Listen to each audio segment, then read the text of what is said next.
ಇನ್ನು ದೆಹಲಿಯಿಂದ ವಾಪಸ್ ಆಗಿರೋ ಡಿಕೆ ಸುರೇಶ್ ಮಾತನಾಡಿದ್ದಾರೆ.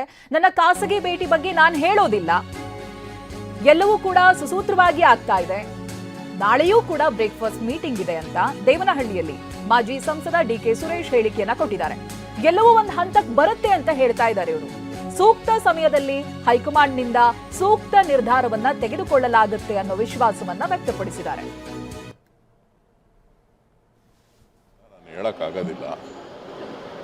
ಸೊ ಎಲ್ಲವೂ ಕೂಡ ಸುಸೂತ್ರವಾಗಿ ಆಗ್ತಾ ಇದೆ. ಬ್ರೇಕ್ಫಾಸ್ಟ್ ಮೀಟಿಂಗ್ ಆಗಿದೆ, ನಾಳೆನೂ ಬ್ರೇಕ್ಫಾಸ್ಟ್ ಮೀಟಿಂಗ್ ಇದೆ. ಸೊ ಎಲ್ಲ ಒಂದು ಹಂತಕ್ಕೆ ಬರುತ್ತೆ. ಅಂದರೆ ಇಬ್ಬರು ನಾಯಕರು ಹೇಳಿದ್ದಾರೆ ಹೈಕಮಾಂಡ್ ಅನ್ನ ತೀರ್ಮಾನಕ್ಕೆ ನಾವು ಬದ್ಧ ಅಂತ.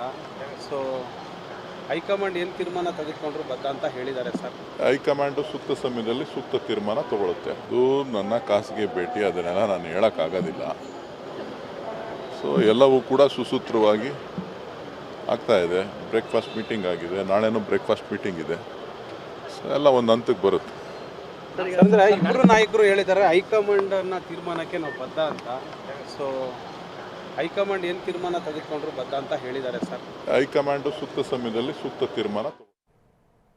ಇನ್ನು ಎಚ್ಡಿಕೆ ಮಾತಿಗೂ ಕೂಡ ಕೌಂಟರ್ ಕೊಟ್ಟಿದ್ದಾರೆ. ಶ್ರೀಗಳ ಬೆಂಬಲ ಪಡಿತಾ ಇದ್ದಾರೆ ಅಂತ ಎಚ್ಡಿಕೆ ಏನ್ ಹೇಳಿದ್ರಲ್ಲ, ಅದಕ್ಕೂ ಕೂಡ ತಿರುಗೇಟನ್ನ ಕೊಟ್ಟಿದ್ದಾರೆ. ಯಾರ್ಯಾರು ಯಾವ ವೇಳೆ ಮಠವನ್ನ ಬಳಸ್ಕೊಂಡಿದ್ದಾರೆ ಗೊತ್ತು, ಅದ್ರ ಬಗ್ಗೆ ಹೆಚ್ಚು ಮಾತನಾಡೋದಕ್ಕೆ ಹೋಗಲ್ಲ ಅಂತ ಡಿಕೆ ಸುರೇಶ್ ಎಚ್ಡಿಕೆಗೆ ತಿರುಗೇಟನ್ನ ಕೊಟ್ಟಿದ್ದಾರೆ. ಈ ಹಿಂದೆ ಎಚ್ಡಿಕೆ ಮಾತನಾಡಿದ್ರು ಶ್ರೀಗಳ ಬೆಂಬಲ ಪಡೆಯೋದ್ರ ಬಗ್ಗೆ. ಇದಕ್ಕೀಗ ಕೌಂಟರ್ ಕೊಟ್ಟಿದ್ದಾರೆ ಡಿಕೆ ಸುರೇಶ್. ಅದಕ್ಕೆ ರಾಜಕೀಯವಾಗಿ ಹೇಳೋದಕ್ಕಿಂತ ಮುಖ್ಯವಾಗಿ ಯಾರ್ಯಾರು ಯಾವ್ಯಾವ ಸಂದರ್ಭದಲ್ಲಿ ಮಠ ಬಳಸ್ಕೊಂಡಿದ್ದಾರೆ ಅನ್ನೋದು ಈ ರಾಜ್ಯದ ಜನರಿಗೆ ಗೊತ್ತಿದೆ. ಹಾಗಾಗಿ ನಾನೇನು ಹೆಚ್ಚಿಗೆ ಹೇಳಬೇಕಾದ ಅವಶ್ಯಕತೆ ಇಲ್ಲ.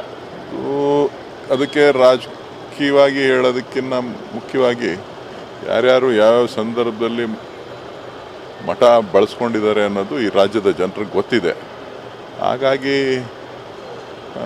ನಾನೇನು ಹೆಚ್ಚಿಗೆ ಹೇಳಬೇಕಾದ ಅವಶ್ಯಕತೆ ಇಲ್ಲ.